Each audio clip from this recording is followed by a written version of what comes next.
Heureusement, il y a la Fondation des aveugles du Québec pour aider ces personnes-là. Et là, on recherche des bénévoles. D'ailleurs, on a un moniteur de ski alpin avec nous, Michael Godbout. Salut! Oui, bonjour Barbara. Écoute, faut que tu nous en dises plus d'abord sur la Fondation des aveugles du Québec, de la mission, parce que ça peut sembler un petit peu, peut-être impossible pour certaines personnes à la maison, là, ce que je viens de dire. Oui, bien écoute, la Fondation, ça date des années 80 que ça existe. Et puis moi, ça fait déjà plusieurs années que je fais des loisirs en ski avec eux. Puis c'est très reconnu dans la communauté. Puis là, il y a beaucoup de gens sur la rive sud, tu me disais un peu plus tôt, qui sont localisés ici, des gens qui ont des handicaps visuels, qui sont non-voyants. Oui, exactement. Il y a une grande partie des gens atteints d'une déficience visuelle qui habitent sur la rive sud, en fait, et autour de Montréal. Qu'est-ce que ça prend, là? Admettons, moi, je dis, OK, bien, j'aimerais ça être moniteur de ski alpin, bien, aller faire du ski à Ski Saint-Bruno, par exemple, avec un jeune. Qu'est-ce que ça prend comme habileté? Bien, ça prend surtout beaucoup de motivation. Puis nous, après ça, on va vous donner la formation pour pouvoir être un bon guide en ski alpin. Michael, on commençait aujourd'hui le recrutement. Oui. Hein, c'est important. Bon, advenant le cas où on décide de faire la formation, combien de temps ça demande d'abord pour faire la formation et d'implication après auprès de la Fondation des aveugles? Eh bien, c'est sûr que ça prend une base en ski, mais si vous êtes d'un niveau moyen, après ça, nous, on part une fin de semaine avec vous. On vous montre comment guider des gens avec un handicap visuel. Puis après ça, on va faire des activités à chaque semaine à la hauteur d'une journée par semaine que vous allez être guide en ski alpin. OK. Donc là, j'ai fait ma formation. Je prends un week-end. Il y a des techniques qui viennent avec ça. D'ailleurs, on a, je pense, un petit extrait vidéo de ça. À quoi ça ressemble, les techniques pour aider la personne? Sensiblement la même chose que les techniques en ski alpin pour les gens qui ont une vision parfaite. Donc, on va commencer en chasse-neige. On va guider les gens avec les mains, puis tranquillement, on va laisser les mains, puis on va y aller simplement à la voix. Et plus les gens sont à l'aise, plus on va aller vers des techniques de skieurs experts. Exactement. Qu'est-ce que ça fait, ça, pour un non-voyant ou quelqu'un qui a un handicap visuel de pouvoir vivre cette expérience-là? Bien, c'est exactement les mêmes bienfaits que quelqu'un qui a une bonne vision vit. Moi, c'est quelque chose qui me passionne depuis que je suis jeune, le ski alpin. Puis on a tous les bienfaits de faire de l'exercice, développer des habiletés sportives, de l'équilibre.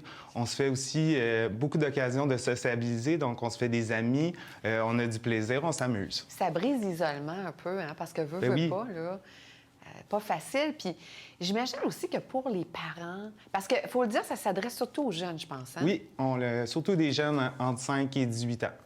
Donc, pour les parents aussi, de les laisser partir, vivre ça, est-ce qu'ils vivent ça difficile? Papa poule, maman poule? Comment ça dépend vraiment des parents, mais c'est vraiment une belle chose d'envoyer son enfant avec un moniteur qui a reçu une bonne formation. Puis il y a des parents même qui nous regardent, qui viennent voir et puis ils sont vraiment impressionnés. On leur montre des vidéos, des photos de nous en ski. Puis ça fait une grande fierté pour eux de voir leur enfant descendre des pistes de ski experts.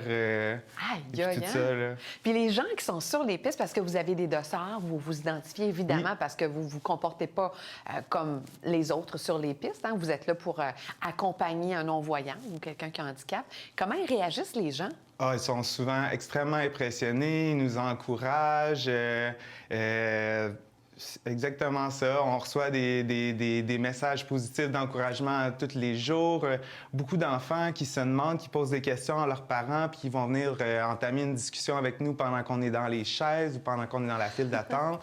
Puis ça les impressionne, puis ça les sensibilise beaucoup au fait que c'est pas parce qu'on a un handicap visuel qu'on peut pas faire toutes sortes de sports puis de belles activités. Oui, puis là, le ski alpin, ça va commencer plus vite qu'on pense. La neige va étendre son manteau blanc. Recrutement, donc, qui commençait pour les moniteurs, bénévoles aussi. Oui, jusqu'au 26 octobre, que ça soit d'être moniteur à chaque fin de semaine ou vous voulez être bénévole une fois de temps en temps, vous pouvez contacter Sandrine à commercial aveugle avec un S ou juste nous envoyer un message sur la page Facebook ou sur notre site Internet, la Fondation des aveugles du Québec.